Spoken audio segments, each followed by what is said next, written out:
ఫిబ్రవరి 1, 2, 3 తేదీల్లో నెల్లూరులో రాష్ట్ర మహాసభలు జరపాలని సిపిఎం నిర్ణయించింది. రాజధాని నిర్మాణం, రాష్ట్ర అభివృద్ధి నినాదంతో జరిగే సభను జయప్రదం చేయాలని సిపిఎం గుంటూరు జిల్లా కార్యదర్శి వర్గ సభ్యులు ఎం రవి, బోరుగా వెంకటేశ్వరరావు విజ్ఞప్తి చేశారు. ఈ మహాసభల కోసం తాడేపల్లిలో మొదలయ్యే సిపిఎం జాత మంగళగిరి, తూళ్లూరు, తాడికొండ మీదుగా గుంటూరు చేరుతుందని, ఆ తర్వాత తెనాలి, చీరాల, ఒంగోలు మీదుగా నెల్లూరు మహాసభ దగ్గరకు చేరుకుంటుందని చెప్పారు. ఫిబ్రవరి 3న నెల్లూరులో వేలాది మందితో బహిరంగ సభ జరుగుతుందని, ఈ సభలో సిపిఎం అఖిల భారత నాయకులు బృందాకరత్, బివి రాఘవులు తదితరులు ప్రసంగిస్తారని చెప్పారు.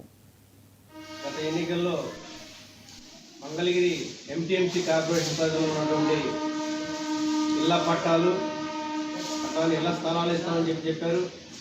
అదే కాకుండా తాడేపల్లి పట్టణంలో ఉన్నటువంటి అనేక సమస్యలు పరిష్కారం చేస్తామని చెప్పారు. ముఖ్యంగా తాడేపల్లి పట్టణానికి సంబంధించి కృష్ణానది వాటర్ ఇస్తామని చెప్పారు.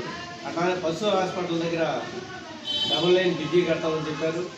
ఇట్లాంటి అనేక అంశాలు ఆ రోజు వాగ్దానం చేశారు. వాటిని వెంటనే త్వరగతినే పూర్తి చేయాలని చెప్పేసి ఈ మహాసభల సందర్భంగా సిపిఎం పార్టీ డిమాండ్ చేస్తూ ఉంది.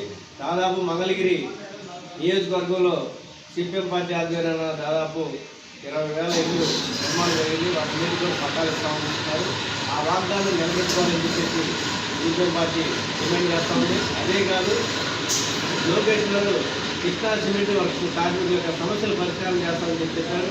ఇప్పటికీ వాళ్ళు దాదాపు 90 రోజుల నుండి ఆందోళన చేస్తూ ఉన్నారు. వెంటనే వారి సమస్య కూడా పరిష్కారం చేయాలని చెప్పేసి గుంటూరులో